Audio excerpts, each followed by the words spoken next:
पास में। नमस्कार मेरे प्यारे भाइयों, मेरे परमात्मा के प्यारे जीव हंसों, मैं बंदी छोड़ से यही अरदास करता हूं कि आप सब मेरे भाइयों का विवेक पहले से ज्यादा और ज्यादा से ज्यादा बढ़ता ही जाए और ऐसी कोई दुविधा ना रहे जो मेरे भाइयों के मन में 1% भी घर कर पाए। हर बात मेरे भाइयों को एकदम समझ में आने लग जाए, एकदम क्लियर होती चली जाए। कोई भी भरमभूत, कोई भी प्रॉब्लम टिक ही ना पाए। मैं बस यही अरदास करता हूं। और जो मेरे भाई मुझे फोन और मैसेज करके बोलते हैं कि हर चीज क्लियर होती जा रही है, सारे भरम के पर्दे दूर होते जा रहे हैं, तो यकीन मानना भाइयों, बहुत खुशी होती है कि मेरा यहां सत्संग करना सफल हो रहा है। और बहुत से ऐसे भाई हैं जो अलग अलग अधूरे गुरुओं के पास अपना जीवन बर्बाद कर रहे थे। इस मूल ज्ञान को समझने के बाद उनकी ऐसी जागृति हुई है कि 50-50 साल पुराने गुरु को त्याग के आज इस मूल ज्ञान को समझ रहे हैं। बहुत खुशी होती है जब ये जीव जाग जाता है, क्योंकि मेरे भाइयों समय आ चुका है जागने का। यही समय है जागने का। इसी समय के लिए सब संतों ने पूरी महिमा गाई थी कि एक ऐसा समय आएगा जब पूरे विश्व में सतनाम का डंका बजेगा, शब्द गुरु के नाम का डंका बजेगा। और वो यही समय है मेरे भाइयों। तो मैं हमेशा यही अरदास करूंगा उस मालिक से कि आप सब मेरे भाइयों को सत्य और असत्य में निर्णय करने की शक्ति, विवेक शक्ति वो मालिक बख्शता रहे और आपका पूरा विश्वास सत्य के साथ जुड़ा रहे, क्योंकि सत्य ही साहिब है, सत्य ही साहिब है। तो मेरे भाइयों, आज हम जो वाणी लेंगे बहुत इंपॉर्टेंट वाणी है, कबीर सागर से लेंगे। और उन लोगों के लिए ये वाणी लेंगे जो लोगों को ये कह के भ्रमित करते हैं कि शब्द बड़ा नहीं है, कबीर बड़ा है। यानी कबीर साहब की देह को कहते हैं कि कबीर बड़ा है, यानी कबीर पहले था, शब्द तो बाद में आया है। यानी पहले कबीर साहब थे और शब्द उन्होंने बोल के प्रकट किया।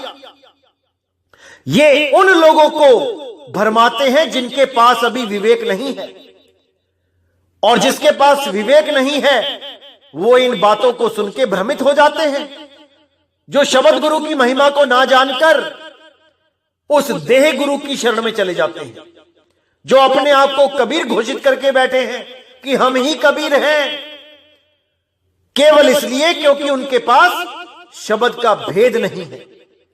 ये लोग ये समझते हैं कि कबीर से पहले कुछ नहीं था, कि कबीर साहब ने ही शब्द का उच्चारण किया तो शब्द प्रकट हुआ। ये शब्द को 52 अक्षरी शब्द समझते हैं। अभी इनको नहीं पता कि कबीर साहब का मूल शब्द, जिसको सार शब्द कहते हैं, वो तब भी था जब किसी सतलोक, अलखलोक, अगम लोक की भी शुरुआत नहीं हुई थी, ना ही कोई देह धारण किया गया था, ना ही कबीर साहब ने कोई शरीर धारण किया था। वो शब्द तब भी था और उस शब्द में ही सतगुरु कबीर साहब का वास था। उसी शब्द में कबीर साहिब वास करते हैं, उसी शब्द को शब्द गुरु कहते हैं, और उसी शब्द का प्रचार करने के लिए बंदी छोड़ सतगुरु कबीर साहब इस काल के लोक में आते हैं, इस माया के लोक में आते हैं, आपको और हमें यहां से सदा सदा के लिए आजाद करने। ना कि वो कोई ऐसा शब्द दे देते हैं जो उन्होंने बोल के प्रकट किया कि उसका मंत्र जपो, ऐसा नहीं है भाई। साहिब कहते तंत्र मंत्र सब झूठ है, इनमें ना उलझे कोई, और सार शब्द जाने भी ना, कागा हंस ना होए। उस सार शब्द को जान लो मेरे भाइयों, जो आदि अनादि है, जो परम सनातन है, साहिब। तो आज जो हम वाणी लेंगे उससे ये बिल्कुल साबित हो जाएगा कि कबीर साहब कहां वास करते हैं, कहां है उनका सतलोक, कौन सा है उनका लोक जहां पे वो सदा वास करते हैं। क्योंकि साहिब ने इशारा किया है कि लोक ये लोक शब्द है भाई, और जिन जाना तिन संशय जाई। जिसने ये जान लिया कि वो लोक जहां पे मैं वास करता हूं वो शब्द ही है, उसके सारे संशय खत्म हो जाते हैं। तो इस वाणी को बहुत गहराई से समझना है, एक एक अक्षर को समझना है। तो क्या कहती है वाणी? अविगत रूप छाड़ हम दीना, संत स्वरूप भेष गहलीना, शब्द स्वरूप बनाए सोई, तिनकी देह न छाया होई। यहां पे साहिब बताते हैं कि अविगत रूप छाड़ हम दीना, यानी वो शब्द स्वरूप जो उनका निज स्वरूप है उसको उन्होंने छोड़ के संत स्वरूप भेष गहलीना, वो संत स्वरूप में भेष बना के इस तीन लोक में आ गए, इस मृत्यु लोक में आ गए, हम सबको ज्ञान समझाने। तो कहते हैं शब्द स्वरूप बनाए सोई, तिनकी देह न छाया होई, कि जो शरीर उन्होंने यहां पे आके बनाया वो भी कोई 5 तत्वों का नहीं था कि उसकी कोई छाया होगी। उस शरीर की छाया नहीं थी, वो विदेह स्वरूप थे, शब्द स्वरूप थे। तो कहते हैं 5 तत्व तीनों गुण नाही, धरी देह तब बसत युग माही, सत्य नाम हम नाम धरावा, सब जीवन को संग लखावा। यानी 5 तत्व 3 गुणों की मेरी देह नहीं थी, इन सब से न्यारी मेरी देह शब्द स्वरूपी होती है, जो जन्म मरण में नहीं आती। उसी देह में मैं युगों युगों तक आकर ज्ञान समझाता हूं और इस जीव को यहां से मुक्त कराता हूं। और किस नाम से मुक्त कराता हूं? सत्य नाम हम नाम धरावा, सब जीवन को संग लखावा। सत्य नाम का डंका बजाने आता हूं, क्योंकि मेरा नाम सतनाम ही है, मैं ही सतनाम हूं, मेरा ही नाम सतनाम है, ना कि काल और अक्षर पुरुष का नाम है।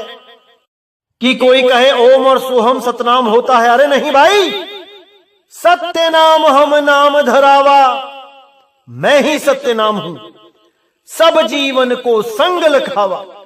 सब जीवों को मुक्ति दिलाने के लिए आता हूं, उस सतनाम का लखाव कराने।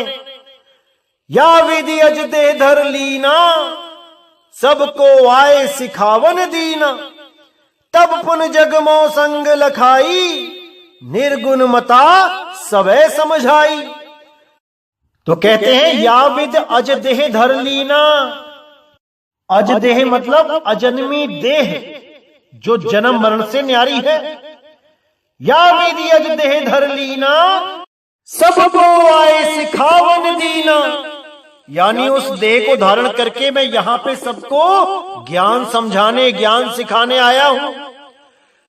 तब पुन जगमो संग लखाई, निर्गुण मता सबे समझाई। तब पुन जगमो संग लखाई, संग यानी साथ, उस शब्द का साथ, उसका लखाव करना। निर्गुण मता सबे समझाई, जितने भी ये त्रिगुण माया है उन सब से ऊपर, उन सब से न्यारा, 16 गुणों से भी ऊपर जो आत्म स्वरूप है, जिसको शुद्ध चैतन्य स्वरूप कहते हैं, उसका मता लखाने आया हूं। जो जीव संग शब्द की पाई, जीव संखन लोक पठाई। प्रथम ही सतयुग में जब आए, सत्य नाम तब नाम धराए। यानी जो भी जीव शब्द का संग कर लेगा, वो मुक्त हो जाएगा। और जीव असंख्यन लोक पठाई, असंख्य जीवों को मैंने उस सत्य स्वरूप में जोड़ दिया। और कुछ लोग क्या कहते हैं, कुछ गुरुआ लोग क्या कहते हैं कि कबीर साहब सुबह को नाम देते थे और शाम को जीव भूल जाता था। एक भी जीव को पार नहीं कर पाए, एक भी जीव को नहीं तार पाए, बेरंग लिफाफे की तरह वापस चले गए। तब मुझे भेजा परमात्मा ने उस सतनाम की शक्ति को देकर, और मैं कान में धू धू करने लगा। ऐसे ऐसे गुरु बैठे हैं भरमाने के लिए। देखिए क्या कहते हैं, जीव असंख्यन लोक पठाई, असंख्य जीवों को लोक में पठा दिया, यानी असली स्वरूप लखा दिया। प्रथम ही सतयुग में झम आए, सत्य नाम तब नाम धराए। जब मैं सतयुग में आया तो सतनाम से ही आया, मैं सत सुकृत नाम से आया, सतनाम ही दिया मैंने लोगों को। तब हम जीव असंख्यन तारे, तब मैंने असंख्य जीवों को तारा। उसके बाद देखिए, त्रेता माही बहुर हमें आए, मुनि कह बोध मुनिंद्र कहाए। कोटिन जीव को संग लखाए, एतिक जीव को तब मुक्ताए। यानी करोड़ों जीवों को त्रेता में तार दिया। और कुछ गुरु क्या कहते हैं कि कबीर साहब तार ही नहीं पाए, सुबह को नाम देते थे, शाम को भूल जाता था जीव। ऐसा भ्रमित कर दिया इन लोगों ने कि क्या बताऊं। तो यहां पे साहेब ने पूरा भेद खोला है कि लाखों करोड़ों जीवों को पार करा चुके हैं, लेकिन ये गुप्त भेद है। ये जितने भी अधूरे गुरु हैं, ये गलत इंफॉर्मेशन देके जीवों को भरमाते हैं कि कबीर साहब तो एक जीव भी नहीं ले जा पाए सतलोक तीनों युगों में, इसीलिए मुझे भेजा है कि अब मैं लेके जाऊंगा सबको। ऐसे भ्रमित करते हैं ये लोग। और शब्द के नाम पे क्या देते हैं ये, शिष्य को पास बुला के सिर पे हाथ रख के सतगुरु चरण कमल भवे नमः इतनी जल्दी बोल देते हैं कि पता ही नहीं लगता चेले को कि क्या बोल दिया महात्मा जी ने। और क्या बोलते हैं कि अंत समय में शब्द आएगा, धू धू करता हुआ आएगा और आपको ले जाएगा। ऐसा घोर अज्ञान पिला रखा है इन्होंने अपने शिष्यों को कि क्या बताऊं। इसीलिए साहिब ने बार बार बोला कि भाई गुरु को परख लो, गुरु को जान लो, कौन गुरु क्या दे रहा है समझ लो। और जो मेरी वाणी से मैच ना कर पाए उसको तत्काल त्याग दो। उसमें कोई पाप नहीं लगता, उसमें कोई गुरुद्रोह नहीं लगता। इसीलिए साहिब ने बोला, जब लग मिले नहीं शब्द वो सांचा, तब लग गुरु करो 10 पांचा। अगर आप कोई देही गुरु धारण कर लेते हो तो इसका मतलब ये नहीं कि उसने बेड़ियां लगा दी आपके पैरों में।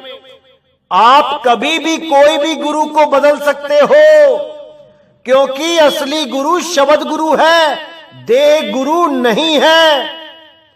देह गुरु केवल एक मार्गदर्शक होता है। आपने किसी गुरु से नाम ले लिया, उसके मार्गदर्शन को स्वीकार कर लिया, कुछ दिनों के बाद पता लगा कि ये तो मार्गदर्शन सही ही नहीं है, ये तो मुझे गलत रास्ते पे ले जा रहे हैं। अरे तो बदल लो, इसमें कोई पाप नहीं लगता।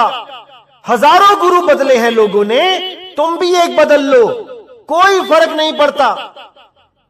अगर हमारे पास भी आते हो और आपको लगता है कि इस पंथ में भी सत्य नहीं है तो इसको भी छोड़ जाओ, कोई नहीं रोकेगा आपको, क्योंकि आप अपनी इच्छा के, आप अपने फैसलों के खुद मालिक हो।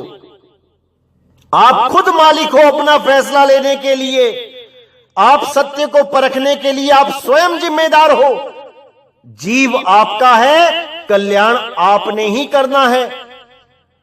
सत्य को पहचानो, जहां पे भी सत्य लगे वहां पर टिक जाओ, और जहां सत्य ना लगे उसको तत्काल त्याग दो।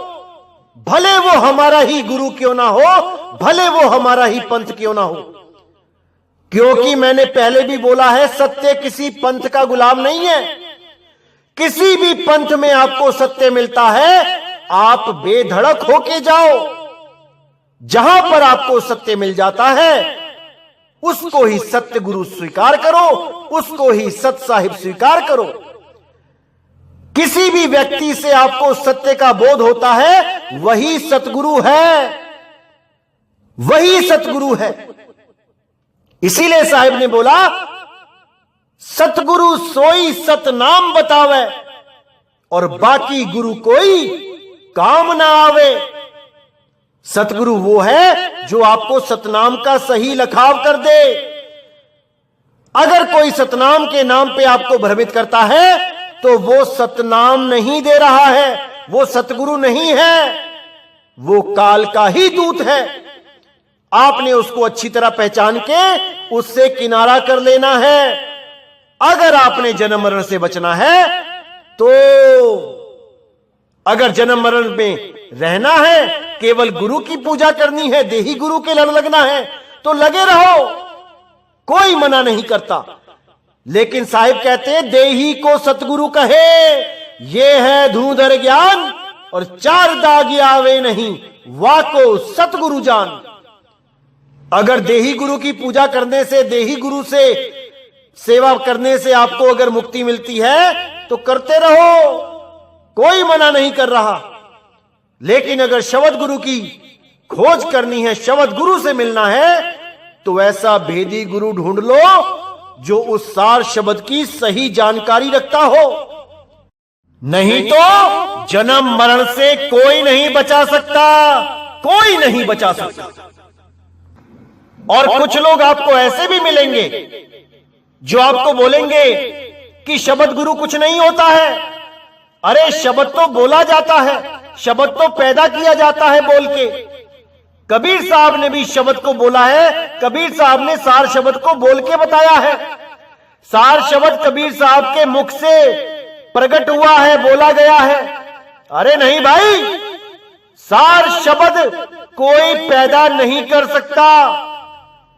यहां तक कि कबीर साहब स्वयं उस सार शब्द में रहते हैं और सूरत के रूप में, नौतम सूरत के रूप में कबीर साहब इस दुनिया में आकर भ्रमण करते हैं, अपने जीवों को समझाते हैं, उद्धार करते हैं। लेकिन ये काल के दूत नहीं समझ सकते, ये शब्द को छोटा मानते हैं और कबीर जो देह है उसको बड़ा मानते हैं। जबकि कबीर साहब कहते हैं कि मेरा असली स्वरूप ही शब्द है, हम हैं शब्द, शब्द हम माही, हमसे भिन्न और कछु नहीं। कि मैं स्वयं शब्द से आता हूं, अविगत रूप छाड़ हम दीना। इसका मतलब ही यही है कि मेरा अविगत रूप शब्द है, शब्द से ही मैं सूरत के रूप में देह धारण करके आता हूं। धारण करना यानी कि जो चीज पहले नहीं है उसको धारण किया जाता है। तो पहले क्या नहीं है? देह नहीं है, वो विदेह है, विदेह। लेकिन हमें समझाने के लिए वो देह धारण करके आता है और जब हमें समझा के वापस जाता है तो उसी धारण की हुई देह को फिर त्याग देता है।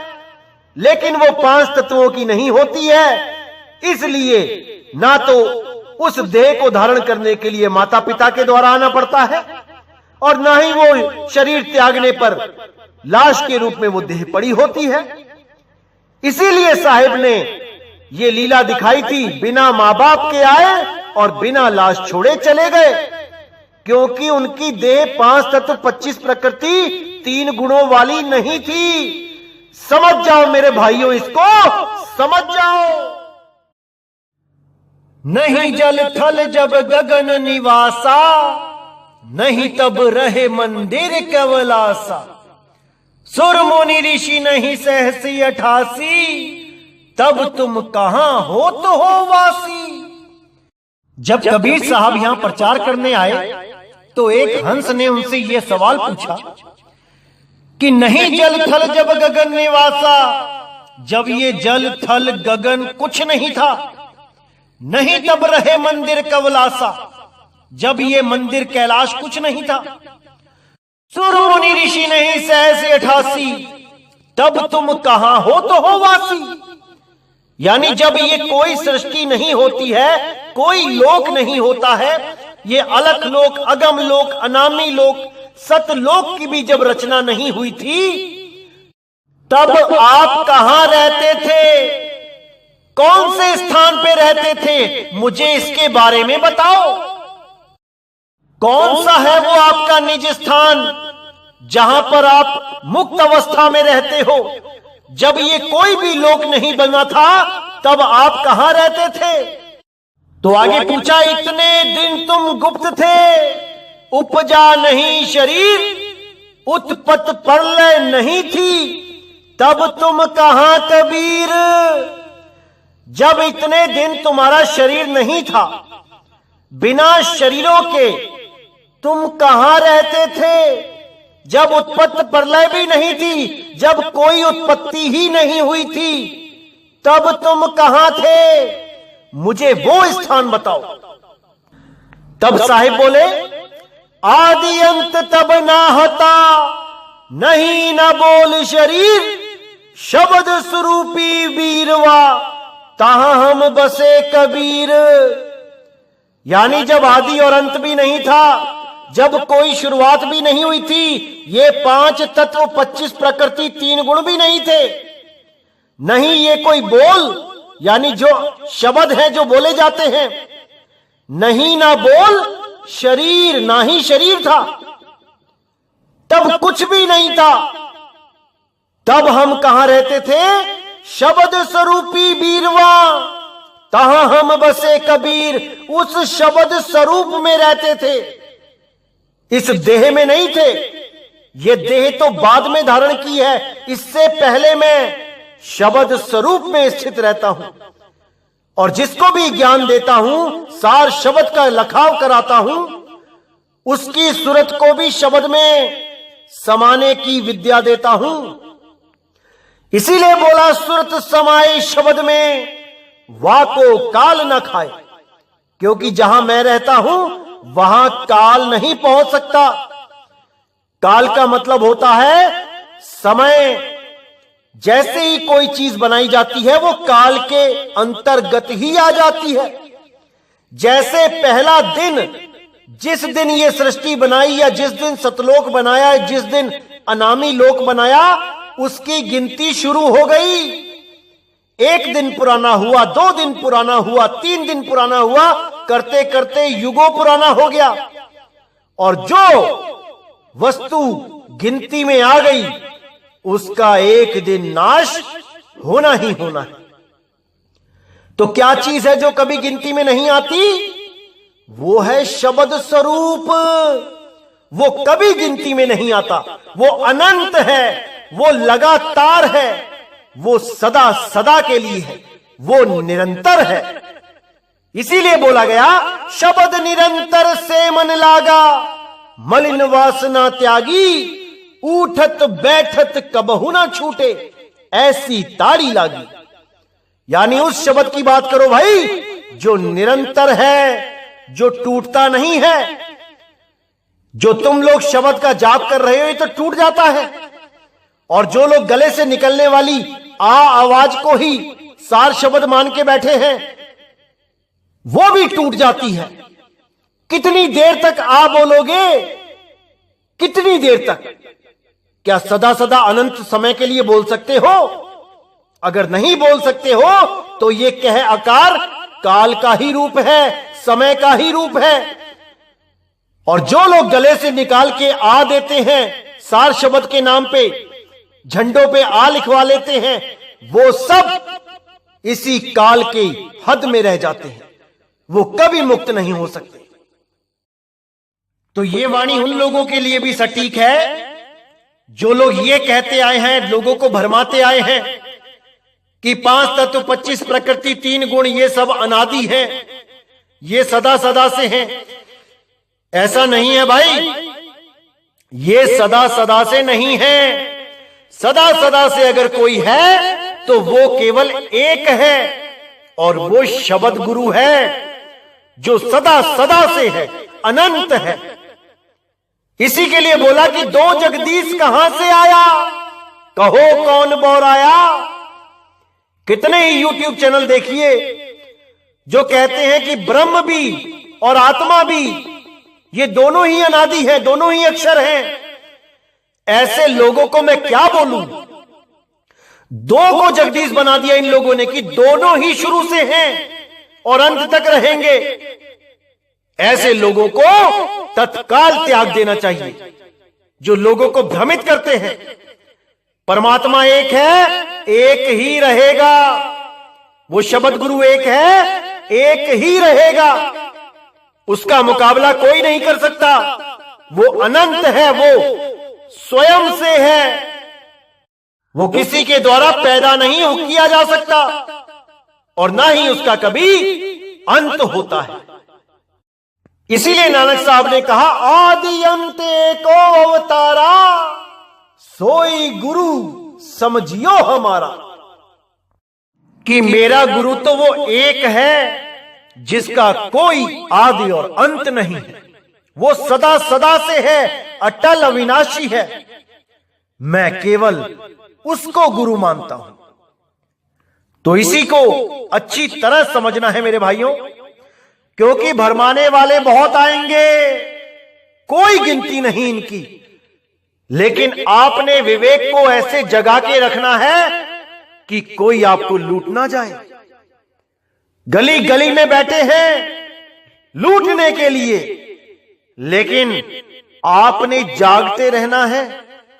जो जागता रहेगा वो बचा रहेगा और जो सो जाएगा उसका सब कुछ खो जाएगा। इसलिए मेरे भाई हमेशा जागृत रहो। साहिब ने इसीलिए बोला कहे कबीर सुनो भाई साधो, जागृत कीजिए ठौर, मुसाफिर जाग जरा, तेरी गठरी में लागा चोर। तो भाई ये चोर हमारी गठरी को लूट के ना ले जाएं, इसलिए हमने अपने विवेक को सोने नहीं देना है, हमेशा जागे रहना है। तो इसी के साथ मेरे भाइयों ये सत्संग यहीं समाप्त करता हूं और अगला सत्संग बहुत जल्दी आएगा। तब तक इन सत्संगों को बार बार सुनिए, लगातार सुनिए, ताकि हर चीज आपको पूरी समझ में आने लगे। और बार बार सुनने से क्या होता है, और भी गुप्त भेद जो पहली बार में नहीं समझ में आते वो बार बार सुनने से समझ में आने लग जाते हैं। ऐसा ज्ञान प्रकट हो जाता है कि उसके बाद कुछ जानना शेष ही नहीं रह जाता। इसीलिए मेरे भाइयों पूरा विवेक लगाना है, पूरा विचार करना है। इसी का हवाला देते हुए गरीबदास जी भी बोलते हैं, मगर देश को किया पयाना, दोन्यों दीन डुराया है। घोर कफन हम काठी दीजो, चदरी फूल बिछाया है। गैबी मजली मार्फते ओंडी, चादर बिच न पाया है। काशी बासी है अविनाशी, नाद बिंद नहीं आया है। यानी कि जब कबीर साहब का समय यहां पे समाप्त होने वाला था, 120 साल पूरे होने वाले थे, तो वो काशी को छोड़ के मगहर की तरफ रवाना हो गए और दोनों दीन वहां पहुंच गए अपने गुरु के अंतिम दर्शन करने के लिए। तो जब कबीर साहब ने वहां पे लीला करी, सबको बोला कि आप बाहर रहो और मैं अंदर जा रहा हूं।